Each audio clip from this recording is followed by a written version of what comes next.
Oh my goodness me. Nathan Jones, you've been here too long. That's what the Southampton fan. We've just come out. We've just seen an insane comeback. Wolves down to 10 men. 1-0 down, half time. We've come back and won the game 2-1. Incredible scenes. And if it weren't bad enough, they freed Joe Gomez and he was free to put the ball in the box, in the back of the net, and we've won the game for us 2-1. Paul, how you feeling, mate? I feel ecstatic. That's a huge win, isn't it? Because I think we're 8 points ahead of them now. And at half time, you could not see that coming. I don't think we hardly went in their penalty area in the first half, and maybe there's a number of reasons for that I'm sure we'll talk about in a moment. But as the game wore on into the second half, I thought if we get one here, then who knows, we could go on and nick it. And it's such an amazing feeling on an away day when you get a last gasp winner like that. So yeah, over the moon. Absolutely. And Balak, worth coming today, wasn't it, mate? Yeah, I couldn't really agree more with Paul. I think games like today are the reason why you give up all of your one day at the weekend, travel half length of the country, spend all your money. You know, that feeling, the 87th minute, that's what you come to football for. Absolutely. And Gaff. Well, oh my goodness me. Yes, that's 3 times in a row I've been down here now and we've just come from behind to win like that. Absolutely fantastic. It was like a disco, wasn't it? Oh, a disco. The Wolves fans were going nuts. I mean, it was incredible, wasn't it? It was. Joe Gomez looks the right player, doesn't he? You know, he looks quality. I mean, we had a little bit of luck with the first goal. Well, let's go back to the story of the game. You know, we're away from home. Obviously, it's going to be tough. Southampton have got a point to prove. They high pressed us. We conceded a soft goal, and then we had the sending off. Lamine had 2 yellow cards. The first one, apparently, for looking at the ref in an aggressive way or running towards the ref aggressively. That's kind of getting arrested for wearing a loud shirt in a built-up area. I mean, it's pathetic. I mean, but, you know, if things weren't tough enough, we're 1-0 down at half-time. Second half, we come out. He made some changes. Again, a manager that makes changes. Aït-Nouri wasn't having his best half in the first half. They got like a basketball player playing from up front. He was doing well. Their number 45 for Southampton was fantastic as well. Got to give him a lot of credit. He made the changes, brought Adama on. You could see the tactic. Get it, pass the ball out to Adama, try and cause chaos. We slowly turned the screw, got on top, and we were really pushing when we got the goal. Okay, Costa fluffed his lines a little bit. I don't think the defenders knew it. It was a comedy error as it goes in. And our tails went up, theirs went down, and the winner at the end, it was ballistic. The Wolves fans going absolutely ballistic. I'm wearing today, as you can see, my Philadelphia Eagles cap because they're my NFL team. And I'm telling you what, they're in the final of the Super Bowl, and I am Super Bowled over. Paul, how are you? Yeah, I mean, going back to the first half, as a referee, a key part of your refereeing is that you can manage the game. Obviously, you've got to have good knowledge of the rules and things like that, but you have to manage the game. And he went too early with yellow cards. A foul is an unautomatic yellow card. And when you've booked 2 players in the first, 15 minutes, you're making a rod for your own back. Luckily, things calmed down in the second half. And I think he ran out of cards. Yeah, I mean, we don't know what happened with the second yellow. We don't know what he said. But if you are on a yellow card, no matter how frustrated you are, you can't put yourself in a position where the referee has got a decision to make.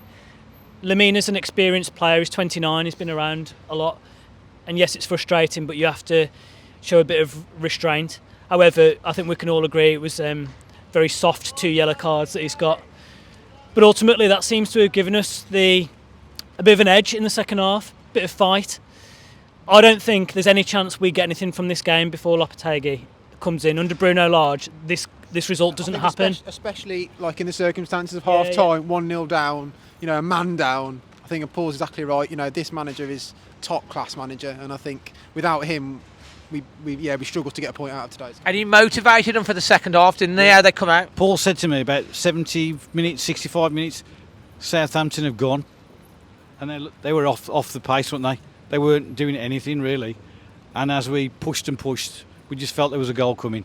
And we always thought, we said before the game, if we get a goal against Southampton, they collapse, and they kind of did collapse. The crowd went really quiet. You could see the apprehension filtering through their supporters. And I mean, the Wolves fans Everton away was great when we scored that last minute goal, but Joe Gomez getting free in the box and putting it in the back of the net. The Wolves fans ballistic.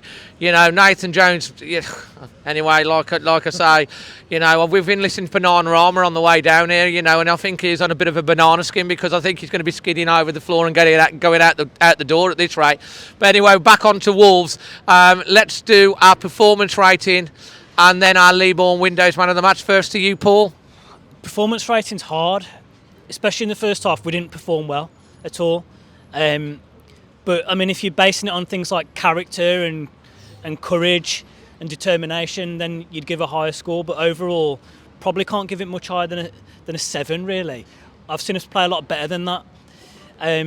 But as I said, it was character that got us through. Few mentions for man of the match. I think 2 players that came on made a big difference. Bueno looked really good. Yeah. Traore made a big difference. Yeah. Also Costa actually. Took their chances today, didn't they? Yeah, You know, so. but head and shoulders the best player on the pitch, Ruben Neves. I think he just ran the game, especially in the second half. Outstanding. Fantastic. Balak, I think performance rating, man of the I match. think I'd have to agree with Paul. Like the first half was probably, you know, like a 6, but then the second half was probably like an 8, pushing a 9. Just given the circumstances that we found ourselves in and the work ethic and courage that we showed, to be honest. So yeah, on average, probably about a 7, 7.5. Man of the match, I think, you know, most players had a pretty decent game really, but I don't think you can look further than Captain Fantastic really. I mean, you know, when the chips are down, he doesn't, you know, it doesn't affect him, you know, and he just comes out the way he does. He's like, come on, we can do this. And I think, you know, like we've said about Lopetegui, without Neves, I don't think that result happens in the second half because he's the captain that, you know, hopefully we all hope he'll stay here a long time, but, you know, however long we've had him, you know, we have to appreciate him because he's just been amazing for this club. Absolutely fantastic. Well said, mate. Well said.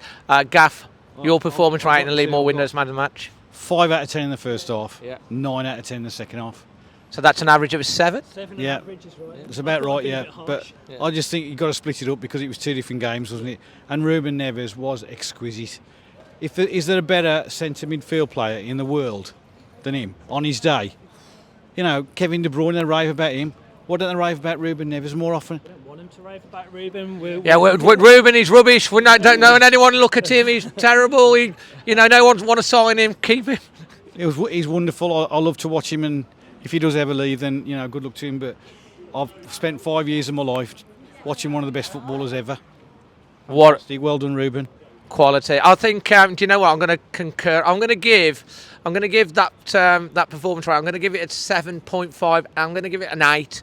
I think an 8 because a team away from home to a rival to survive. Stay in the Premier League. Their crowd were up for it. They were behind them. And the referee doing what he did, and to come out second half and to play like that. And to get a victory from that, I said if we got a point, I said actually at half time to Em and the producer, I said like we've been behind here before and we've come back, we've got a record, and it is. Someone tell me if I'm wrong, but I think this is an equals Wolves record against a top flight opponent of winning away games against the same opponent 5 times in a row. Tell me if I'm wrong on this. I'm sure I read it on the BBC, and I'm going to make it a full set. Captain, courageous. He should have a Marvel character named after him, Never Supremo or whatever his name is, because he's absolutely fantastic. And we're talking about it's NFL Day tomorrow. He would make a brilliant quarterback in the NFL as well. So, he is our LEAMORE Windows Man of the Match. We are ecstatic, over the moon, overjoyed, Super Bowl over, and we've won the game today. 2-1, and it feels good. Oh yeah, it feels good. We've got Super Lopetegui. He knows exactly what we need. Kilman at the back. Diego in attack. We're staying in the Premier League. From all of us here, until the next one, always Wolves.